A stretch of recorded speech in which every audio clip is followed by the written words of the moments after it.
Hello hi guys, welcome to our new YouTube channel. आज अपन discuss करने वाले हैं नीट 2021 के बारे में। नीट 2021 12 सितंबर को हो चुका है, बट उसका रिजल्ट भी आ गया है।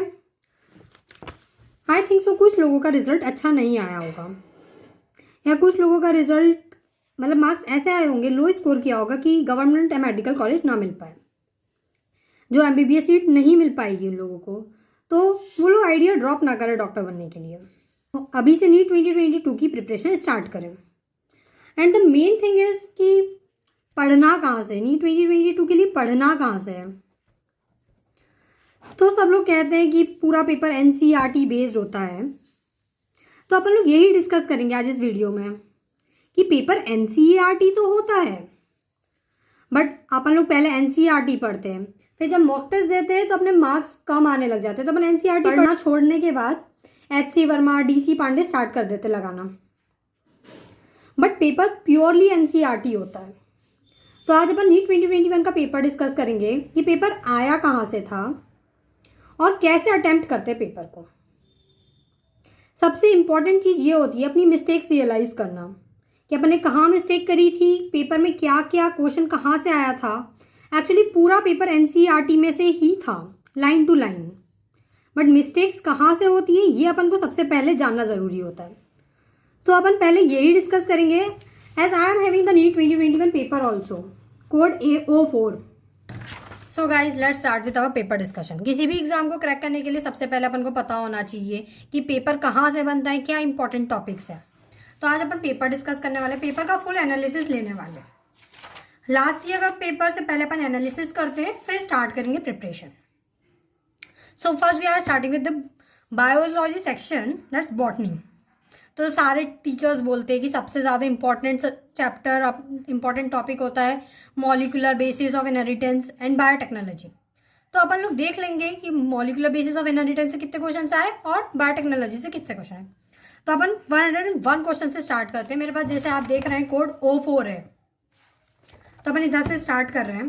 तो पहला क्वेश्चन ही अपना बायोटेक से है, PCR, जो कि सबसे ज़्यादा इंपॉर्टेंट टॉपिक है नीट लेवल पे अपन बात करें। फिर सेकंड क्वेश्चन है मॉलिक्यूलर बेसिस ऑफ इनहेरिटेंस से, और थर्ड क्वेश्चन है जो कि कोहेशन एडिशन मैच का दिया हुआ है, ये अपना ट्रांसपोर्टेशन का चैप्टर है। ट्रांसपोर्टेशन से क्वेश्चन आया था, जो कि बहुत ही ज़्यादा इंपॉर्टेंट टॉपिक है। फिर 104 क्वेश्चन की बात करेंगे, तो इसमें एक बहुत ही कॉमन क्वेश्चन पूछा है टिपिकल एंजियोस्पर्म के एम्ब्रियोसेक के बारे में। तो ये अपना गाइस से कौन से चैप्टर से क्वेश्चन है, sexual reproduction in flowering plants. फिर 105 क्वेश्चन है अपना प्लांट ग्रोथ एंड डेवलपमेंट से, जिसमें हार्मोन्स के बारे में पूछा है। 106 क्वेश्चन की बात करेंगे तो ये इकोलॉजी से आया है, दैट इज फ्रॉम इकोसिस्टम।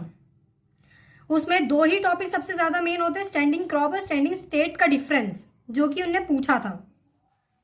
मैंने रेड पेन से आपको दिख रहा होगा आंसर्स लिख रखे अपने पेपर पे। फिर ये 107 क्वेश्चन की बात कर रहे हैं, तो ये क्वेश्चन अपना एनाटमी से, प्लांट एनाटमी का क्वेश्चन है। ये भी मैच है, जो कि काफ़ी सिंपल है।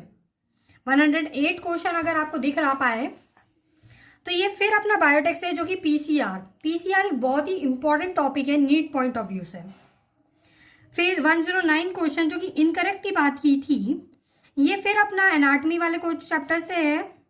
इसमें मतलब एनाटमी का क्वेश्चन है, बायोमोलिक्यूल से भी है, बायोमोलिक्यूल और एनाटमी का मैच है, तो इसमें अपन को इनकरेक्ट बताना था। तो अपन को सारे पॉइंट्स के बारे में पता होना चाहिए। ये सब NCERT में मेंशन है। गैमा के बारे में भी NCERT में मेंशन है, प्लांट किंगडम में अगर आपने पढ़ा हो तो। और डायरेक्ट टॉपिक से क्वेश्चन पूछा है कि गैमा किस में प्रेजेंट होते हैं। तो देखा जाए तो सारा ही क्वेश्चन NCERT से बेस्ड है। देखिए 101 क्वेश्चन जो कि फाउंडर इफेक्ट से पूछा है, जो कि इवोल्यूशन से आता है। फिर 112 ऑर्गेनिज्म एंड पॉपुलेशन का क्वेश्चन है, सॉरी ये रेस्पिरेशन का क्वेश्चन है। 113 चैप्टर क्वेश्चन देखें, ये सेल साइकिल से है, ये भी डायरेक्ट क्वेश्चन है। 114 ये सेल चैप्टर से क्वेश्चन है, जिसमें अगर आपको उसके फंक्शंस की बात की गई है। एंड 115 क्वेश्चन फिर बायोटेक से आ जाता है, जो कि बहुत ही कॉमन क्वेश्चन होता है जीन थेरेपी पे, तो एक क्वेश्चन बनता ही बनता है।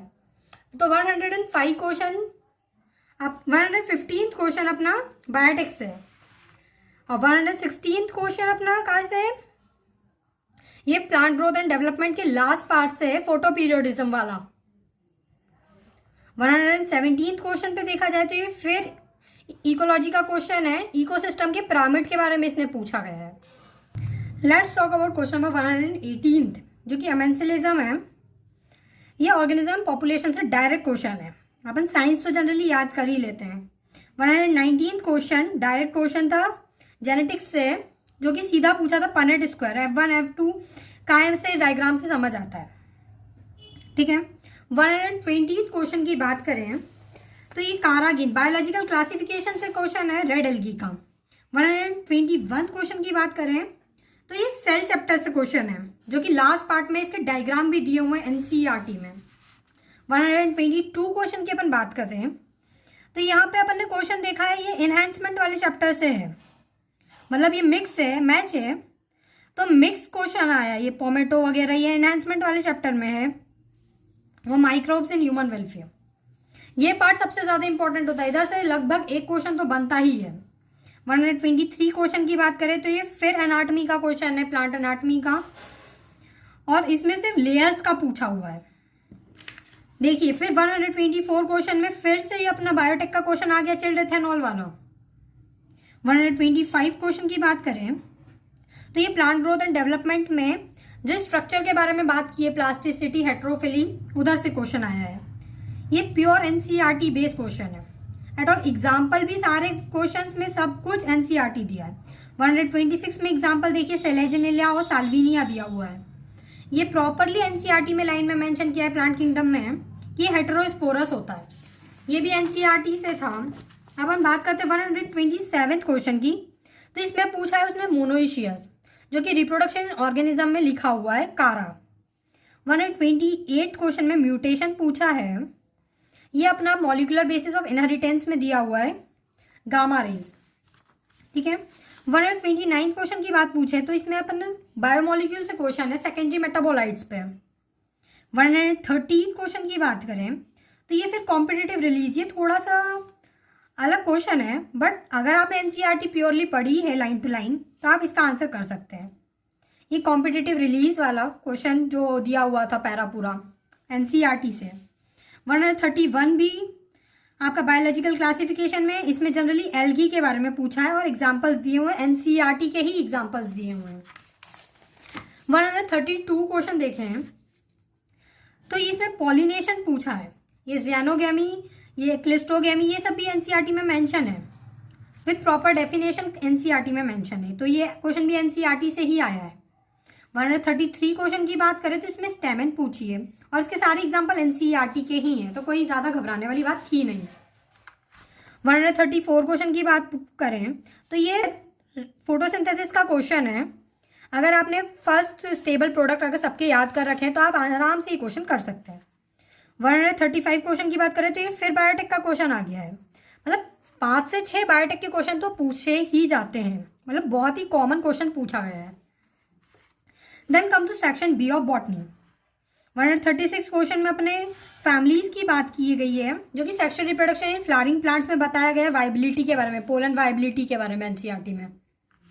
137 क्वेश्चन पर देखें तो ये फिर एनाटॉमी का क्वेश्चन है, एनाटॉमी का ही क्वेश्चन है, इसमें आपको करेक्ट पेयर बताना था। 138 क्वेश्चन की बात करें, ये अपना मॉलिकुलर बेसिस ऑफ इनहेरिटेंस से क्वेश्चन है, इसमें आपको आरएनए पॉलीमरेज और ये सब बताना था, करेक्ट ही मतलब फाइंड करना था। 139 क्वेश्चन की बात करें तो ये मॉर्फोलॉजी का क्वेश्चन है, इसमें अगर आपने फॉर्मूले सारे ठीक से देखे हैं तो आप आराम से मैच कर सकते हैं। एंड 140 क्वेश्चन की बात करें तो इसमें आपसे फोटोसिंथेसिस क्वेश्चन की बात, फोटोसिंथेसिस चैप्टर की बात की है और इसमें भी आपको इनकरेक्ट बताना है। ये भी एनसीईआरटी में प्रॉपर अगर आपने स्टेटमेंट पढ़ी है तो आराम से आप मेंशन कर सकते हैं। और फिर 141 क्वेश्चन फिर बायोटेक से है, जो कि ये एक जनरल कॉमन क्वेश्चन तो पूछा ही जाता है एंजाइम के बेसिस पे, तो ये वहीं से क्वेश्चन आया हुआ है। एंड देन 142 क्वेश्चन फिर डीएनए फिंगरप्रिंटिंग पे है, मतलब मॉलिकुलर से। देन 143 क्वेश्चन की बात करेंगे तो ये एक मैच क्वेश्चन है जो कि बायोमोलिक्यूल से है। 144 नंबर का क्वेश्चन जो देखे अपन, ये आप बोल सकते हैं मॉलिक्यूलर बेसिस से और बायोटेक का मैच है, मतलब प्रॉपर आपको दोनों चैप्टर की नॉलेज होनी चाहिए। 145 क्वेश्चन प्रॉपर इकोलॉजी का क्वेश्चन है। इसमें आपको जस्ट ये बताना था, अगर आपने फॉर्मूला देखा है और पता है क्या चीज़ क्या रिप्रेजेंट करती है तो आप आराम से क्वेश्चन कर सकते हैं। 146 क्वेश्चन भी अपना वो माइक्रोब्स वाले चैप्टर का है और काफ़ी सिंपल, इसमें करेक्ट पूछा था।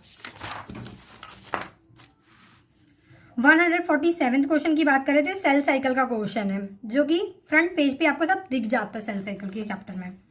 148 क्वेश्चन की बात करें तो ये अपना रेस्पिरेशन का क्वेश्चन है, इसमें आपको इनकरेक्ट बताना है। 149 क्वेश्चन बायोलॉजिकल क्लासिफिकेशन का है, इसमें आपको मैच करना है कौन सा बैक्टीरिया क्या चीज कन्वर्जन में हेल्प करता है। Then let's come to question number 150। ये आपका मॉलिक्यूलर बेसिस ऑफ इनहेरिटेंस का क्वेश्चन है, इसमें आपको पता होना चाहिए कौन सा आरएनए पॉलीमरेज काई के लिए कोड करता है। Then come to zoology, section zoology. Question number 151, ये प्रॉपर ऑटो इम्यून डिसऑर्डर, ये अपना लोकोमोशन एंड मूवमेंट में लिखा हुआ है डिसीज वाले टॉपिक में, माइस्थेनिया ग्रेविस के बारे में। 152 क्वेश्चन की बात करें तो ये बायोटेक से क्वेश्चन है जो कि आपको इनकरेक्ट पेयर बताना है। अगर आपने ये टेबल याद की हो तो आराम से आप ये आंसर दे सकते हैं। देन कम टू 153 क्वेश्चन, ये टर्मिनलाइजेशन ऑफ कायस मेटा मैंने अंडरलाइन कर रखा है जैसा कि आप देख सकते हैं। ये सेल साइकिल का क्वेश्चन है फ्रॉम प्रोफेज 1। देन 154 क्वेश्चन, ये ह्यूमन हेल्थ डिसीज का क्वेश्चन है। अगर किसी को पता ही ना हो वेनेरल किसे कहते हैं तो फिर तो ये क्वेश्चन बना ही नहीं सकता है। सो आपको थोड़ा बेसिक्स भी जानना जरूरी होता है। देन 155 क्वेश्चन पे आ जाते हैं अपन, इसमें एंजाइम पूछा है, ये मॉलिक्यूलर बेसिस ऑफ इनहेरिटेंस का क्वेश्चन है। देन 156 क्वेश्चन पे आ जाते हैं, ये डाइजेशन का क्वेश्चन है, डाइजेशन स्पिंस्टर के बारे में पूछा है इसने। 157 भी डाइजेशन का क्वेश्चन है, जस्ट उसने पूछा सक्कस एंटेरिकस किसे कहते हैं। ये इतना बेसिक क्वेश्चन है कि कोई 8th या 9th क्लास का बच्चा भी आराम से आंसर कर सकता है। देन 158 क्वेश्चन पे आते हैं जो कि आरबीसी से रिलेटेड है। देखा जाए तो ये अपन कह सकते हैं कि ये भी डाइजेशन का क्वेश्चन है क्योंकि इसमें एराइथ्रोपोइटीन आ रहा है, या फिर इसको एंडोक्राइन का क्वेश्चन मान लिया जाए। एंडोक्राइन जो लास्ट चैप्टर है, चैप्टर नंबर 22। 159 क्वेश्चन पे बात करते हैं तो ये सेल साइकिल का क्वेश्चन है। इसमें पूछा सेंट्रियोल डुप्लीकेशन कहाँ होता है, जो कि सबको पता है एस फेज में होता है। देन 160 क्वेश्चन एनिमल किंगडम से है, एनिमल किंगडम से भी 2 या 3 क्वेश्चन तो जनरली होता ही होता है। देन 161 क्वेश्चन, ये थोड़ा सा परसेंटेज वाला था, इसमें मैथमेटिक्स यूज हो रही थी बट बहुत ही सिंपल मैथ्स यूज हो रहा था। ये मॉलिक्यूलर बेसिस ऑफ इनहेरिटेंस का क्वेश्चन है। देन 162 क्वेश्चन, ये भी सेल साइकिल का क्वेश्चन है बट इसमें आपको थोड़ा सा जेनेटिक्स पता होना चाहिए। देन 63 क्वेश्चन, ये अपना बॉडी फ्लूइड्स वाले चैप्टर में जो पूरा ब्लड ग्रुप वगैरह के बारे में इंफॉर्मेशन है उससे क्वेश्चन है। देन 164 क्वेश्चन, ये ब्रीथिंग वाला जो चैप्टर है उसमें एक टेबल बनी हुई है, उधर से क्वेश्चन है, मतलब टेबुलर फॉर्म से भी क्वेश्चंस आते हैं, डायग्राम से भी क्वेश्चन आते हैं। 165 ह्यूमन रिप्रोडक्शन का क्वेश्चन है, शायद रिसेप्टर फॉर स्पर्म बाइंडिंग, ये अपन को दिया हुआ है ह्यूमन रिप्रोडक्शन में जोना पैलिस्ट्रेडा। देन 168 ये ह्यूमन रिप्रोडक्टिव हेल्थ का क्वेश्चन है, हार्मोनल रिलीजिंग आईयूडी वाला। देन 167 पे देखा जाए तो ये एंडोमेम्ब्रेन सिस्टम का पूछा है, ये सेल साइकिल से क्वेश्चन है। तो अभी तक कोई भी ऐसा क्वेश्चन नहीं आया जो एनसीईआरटी से बाहर है। Now let's come to 168 question जो कि मॉलिक्यूलर डायग्नोसिस के बारे में है, ये भी मॉलिक्यूलर बेसिस ऑफ इनहेरिटेंस में दिया हुआ है। 169 question, this is also from enhancement वाला जो चैप्टर है स्ट्रेटेजीज ऑफ एनहेंसमेंट, उधर से क्वेश्चन है। 170 क्वेश्चन की बात कर रहे थे, ये मैच है, ये माइक्रोब्स वाले चैप्टर की बात है, काफ़ी सिंपल था ये। 171 वाला इन्वायरमेंटल इश्यूज से क्वेश्चन है, ये यूनिट का बात किया है। 172 क्वेश्चन में फिर एंजाइम पूछा है, ये बॉडी फ्लूइड्स एंड सर्कुलेशन में जो दिया हुआ है इसको थोड़ा सा आपको उस पैराग्राफ को थोड़ा सा मतलब अच्छे से पढ़ना होगा लाइन टू लाइन, जब आपको पता चलेगा कौन सा एंजाइम कहाँ यूज होता है। 173 क्वेश्चन की बात करें तो ये फिर अपना मॉलिकुलर बेसिस ऑफ इनहेरिटेंस का क्वेश्चन था। Then come to 174th question, जो कि बायोटेक का क्वेश्चन है। इसमें पता चल रही है कि इंसुलिन से रिलेटेड पूछा जा रहा है, तो अपन को पता चल रही है कि ये बायोटेक का क्वेश्चन है। देन 175 क्वेश्चन भी बायोटेक का, जो कि पीसीआर पे 4 क्वेश्चन तो आ ही गए पेपर में। देन ये कॉकरोच से क्वेश्चन आया था, स्ट्रक्चरल ऑर्गेनाइजेशन वाले क्वेश्चन चैप्टर से, जो कॉकरोच का क्वेश्चन था। देन लेट्स कम टू, इसके नीचे वाला भी स्ट्रक्चर वाला है, बट ये एनिमल पे था और ये ह्यूमंस पे, जो स्ट्रक्चरल ऑर्गेनाइजेशन एनिमल्स पे बात की है उसका क्वेश्चन है। देन 178 क्वेश्चन रिप्रोडक्टिव हेल्थ का क्वेश्चन था, आईयूडी से रिलेटेड। देन 179 क्वेश्चन ये जेनेटिक्स का क्वेश्चन है, इधर प्रॉपर क्रॉस बनेगा और आंसर आ जाएगा। देन 180 क्वेश्चन पे अपन पहुंचे हैं, ये एनिमल किंगडम का क्वेश्चन है। एनिमल किंगडम में आपको सारे फाइलम का पता होना चाहिए, तब आप इस क्वेश्चन का आंसर कर सकते हैं, क्योंकि इधर करेक्ट बताना है। देन 181 क्वेश्चन, ये आपका, अगर आपने रिप्रोडक्शन इन ऑर्गेनिज्म अच्छे से पढ़ा हुआ है फर्स्ट चैप्टर, तो वहां से आपको पता चल जाएगा, या फिर एनिमल किंगडम अच्छे से पढ़ा है तो।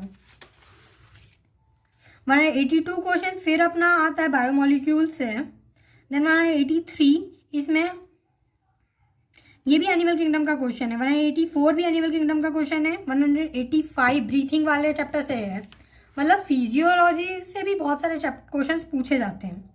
Then let's come to section B of zoology. It is 186 question, ये ऑर्गेनिज्म पॉपुलेशन वाले पार्ट से, जो कि एडाप्टेशन पे बात कर रहा है। 187 क्वेश्चन पे आपने ये कहाँ से पूछा है, ये molecular basis of inheritance, histone का क्वेश्चन है। इस मॉलिकुलर बेसिस ऑफ इनहेरिटेंस में हिस्टोन का डायग्राम भी दिया हुआ है।